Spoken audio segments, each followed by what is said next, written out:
आजकल देश भर में एक बहुत मुद्दा चल रहा है एनआरसी का।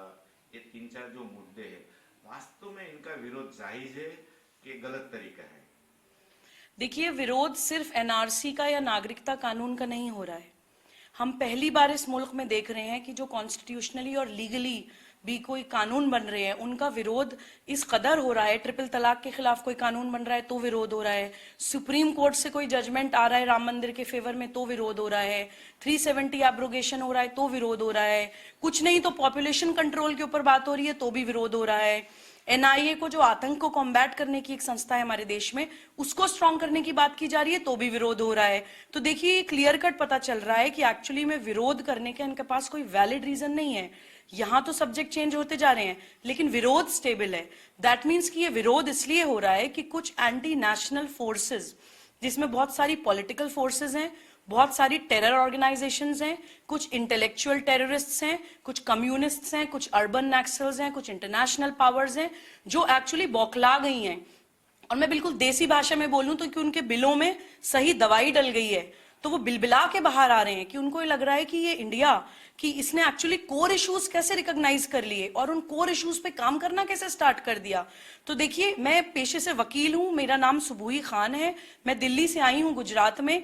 भारतीय विचार मंच के तत्वाधान में हम लोगों ने 3-4 दिन गुजरात में मासिव लेवल पे अवेयरनेस कैंप्स चलाए हैं, जगह जगह हम गए हैं। आज शाम का जो हमारा प्रोग्राम है वो स्पेसिफिकली मैंने कैंपेन चलाई है, सेव भारत कैंपेन, जिसमें मैं ये सारे इश्यूज कवर कर रही हूँ। और भारतीय विचार मंच के साथ मिलकर हम लोगों ने आज का ये अवेयरनेस कैंप स्पेसिफिकली एनआरसी और सिटीजनशिप अमेंडमेंट एक्ट के ऊपर अवेयरनेस करने के लिए एक इंटरैक्टिव सेशन रखा है। हम लोग लेक्चर या मोनोलॉग नहीं कर रहे हैं, we are doing a dialogue, कि हम लोगों के क्वेश्चंस ले रहे हैं, स्पेशली यूथ को टारगेट कर रहे हैं, क्योंकि यूथ को देश के खिलाफ खड़ा कर दिया इन एंटी नेशनल फोर्सेस ने। तो हम लोग उन यूथ के जवाब संविधान के दायरे में और रैशनैलिटी के दायरे में, एक एप्लीकेशन ऑफ माइंड उनका जो होना चाहिए, और क्या सोशो पॉलिटिकल कंडीशन है कंट्री में इस टाइम, क्यों ये विरोध हो रहा है, ये समझाने के लिए हमने किया है आज का प्रोग्राम। एनआरसी सीए तथ्य और सत्य हमारा सब्जेक्ट है, तो इसमें हम लोग सारे क्वेश्चंस लेंगे और अवेयरनेस और लोगों में जो एक गलतफहमी फैली हुई है उसको दूर करने की कोशिश करेंगे। मैम, आप बता सकते हो इनका इलाज क्या हो सकता है? देखिए, इलाज तो सही हो रहा है, जैसे मैंने बोला कि दवाई सही डल रही है। इलाज यही है, जब एक सिटीजनशिप की कैटेगरी हो जाएगी, सिटीजन नॉन सिटीजन के बीच में क्लासिफिकेशन हो जाएगा। सिटीजनशिप अमेंडमेंट एक्ट तो खैर ह्यूमन राइट्स का इशू है, उसको मैं नहीं बोलती कि कोई नेशनल सिक्योरिटी से जुड़ा मुद्दा है, लेकिन एनआरसी नेशनल सिक्योरिटी से जुड़ा मुद्दा है। और देखिए, इसको मैं एक बहुत सिंपल भाषा में बताना चाहती हूँ, क्योंकि ये बाइट है कि एक परिवार में आप जाइए, माँ बाप के पास एक ही रोटी है, 2 बच्चे हैं, और बाहर से आप 5 बच्चे ले आइए तो 7 हो गए। वो एक रोटी उन 7 बच्चों में बट जाएगी, तो पेट उन 2 बच्चों का भी नहीं भरेगा, और बच्चे शिकायत करेंगे अपने माँ बाप से कि आपने हमें भरपेट रोटी नहीं दी। तो इसलिए जब हम सरकारों से ये शिकायतें करते हैं कि आपने हमें नौकरियां नहीं दी, प्रदूषण हो रहा है, पॉपुलेशन हो रही है, अनएम्प्लॉयमेंट है, तो इन सारी प्रॉब्लम्स को भी कोई सरकारें जादू की छड़ी घुमा के तो नहीं खत्म कर देंगी। एक स्ट्रैटेजी, एक प्रॉपर स्टेप बाय स्टेप उनको चीजें करनी पड़ेंगी। तो एनआरसी जो है वो भी सिर्फ नेशनल सिक्योरिटी को ही कवर नहीं कर रही है, नेशनल सिक्योरिटी के लिए भी बहुत अहम एक एक्सरसाइज है। रिसोर्सेज बहुत अच्छे से बटेंगी भारत के बच्चों के बीच में। कुछ सरकारी नौकरियां होती हैं जो सिर्फ सिटीजन्स के लिए होती हैं, तो अनएम्प्लॉयमेंट की भी प्रॉब्लम दूर होगी। और जब घुसपैठिए करोड़ों की तादाद में जो यहाँ पे बसे हुए हैं वो बाहर भगा दिए जाएंगे, तो पॉपुलेशन की भी प्रॉब्लम कंट्रोल होगी, प्रदूषण की भी प्रॉब्लम एड्रेस होगी। तो ये एक मल्टी फेसिडेड एक्सरसाइज है गवर्नमेंट की, and I really salute the present government. मैं कोई बीजेपी की स्पोक्स पर्सन नहीं हूं, but I am an aware and awakened Indian citizen.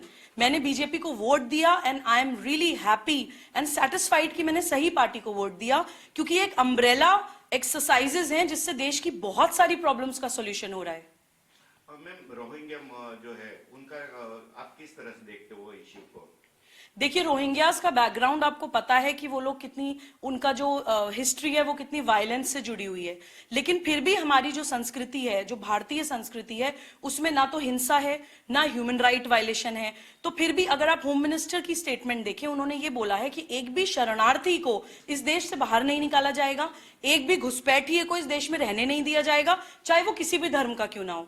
तो हम ये नहीं बोल रहे हैं कि किसी भी कम्युनिटी को हम नाम से बोल रहे हैं कि आप सारे बाहर जाओगे, हम सिर्फ ये बोल रहे हैं हैं कि अगर आपको ह्यूमन राइट्स वायलेशन आपका हो रहा है, आपके कहीं रहने के आपके अधिकार छीने जा रहे हैं और आप भारत में रहना चाहते हैं, तो कम से कम एक क्लासिफिकेशन, सिटीजन बनना है तो सिटीजन बनने की एक प्रोसेस होती है। अगर कोई रोहिंग्या भी इस देश का नागरिक बनना चाहता है तो उसको एक लीगल प्रोसेस फॉलो करनी पड़ेगी। नागरिकता कानून हर कंट्री में होता है। अगर आप मुझे कुछ सेकंड्स दें तो मैं आपको बेसिक में एक बता देती हूं कि इस देश में नागरिक बनने के 5 बेसिक एक सिंपल प्रोविजंस हैं। बाय बर्थ, जन्म से आप नागरिक हैं तो भी आप नागरिक हैं। बाय डिसेंट, अगर आपका वंश माता पिता में से कोई नागरिक है भारत का तो भी आप नागरिक हैं। ये भी नहीं है तो बाय रजिस्ट्रेशन, पंजीकरण, सिंपल प्रोसेस, अप्लाई करिए, फॉर्म भरिए। जैसे सिम कार्ड लेने जाते हैं कि आधार कार्ड नहीं लगाते हैं, तो अभी क्यों इतना बवाल कर रहे हैं हम डॉक्यूमेंट नहीं लगाएंगे, कागज पर्चे फाड़े जा रहे हैं, डॉक्यूमेंट नहीं लगाएंगे। हर चीज के लिए आप कागज लगाते हैं। तो बाय रजिस्ट्रेशन, एक होता है बाय नेचुरलाइजेशन, यानी कि अगर आप पिछले 11 साल से इस मुल्क में रह रहे हैं तो भी आप नागरिकता के लिए अप्लाई कर सकते हैं। एक होता है अधिग्रहण, कि अगर भारत ने कोई सीमा अधिग्रहित कर ली है तो वो पोर्शन भारत की सीमा में आ जाता है तो भी वो लोग नागरिक बन जाते हैं। तो सब लोग जो लीगल प्रोसेस फॉलो करेंगे इन 5 में से किसी ना किसी कैटेगरी में कवर हो जाएंगे, किसी को घबराने की जरूरत नहीं है। और ये जो इश्यू बना रहे हैं कि गरीब डॉक्यूमेंट्स कहां से लाएंगे, जब जनधन अकाउंट बने थे गरीब से गरीब बिलो पॉवर्टी लाइन वाले इंसान के पास भी सब डॉक्यूमेंट थे। आदिवासियों की बात कर रहे हैं, आपके और मुझसे ज्यादा जमीनें होती हैं आदिवासियों के पास। आदिवासियों के पास पूरे अपने जमीनों के डॉक्यूमेंट्स हैं। तो प्रॉब्लम उनको नहीं है जिनके पास डॉक्यूमेंट्स नहीं है, प्रॉब्लम उनको है जो डॉक्यूमेंट से पकड़ में आ जाएंगे। वही लोग बिलबिला रहे हैं, वो डर रहे हैं। तो ये मैं स्पेसिफिकली यूथ को, क्योंकि एंटी नेशनल इन्होंने हमारा जो एक यूथ बर्बाद कर दिया है कम्युनिस्ट ने और इन सारी थ्रेट्स ने जिनके मैंने नाम लिए, उसी तरह से एक नेशनल फोर्स यूथ की खड़ी होनी बहुत जरूरी है। एक एक एंटी नेशनल आदमी के सामने 10-10 नेशनलिस्ट जब तक नहीं खड़े होंगे तब तक इन प्रॉब्लम का सॉल्यूशंस नहीं होगा। क्योंकि देखिए, राजसत्ता देश चलाने का एक एस्पेक्ट है, समाज सत्ता राज सत्ता से भी बड़ी चीज होती है। सरकारें ठीक है अपनी पूरी कोशिश कर रही हैं, लेकिन हम लोगों को समाज सत्ता की ताकत को नहीं भूलना चाहिए कि एक एक नागरिक ने अगर अपनी जिम्मेदारी संभाल ली तभी हम इन लोगों को इस देश से निकाल के फेंक सकते हैं और अपने भारत के टुकड़े करने वालों के टुकड़े करने की भी हम क्षमता रखते हैं एज एन इंडियन सिटीजन। यही आप लोगों से अपील करना चाहती हूँ। जय हिंद, वंदे मातरम।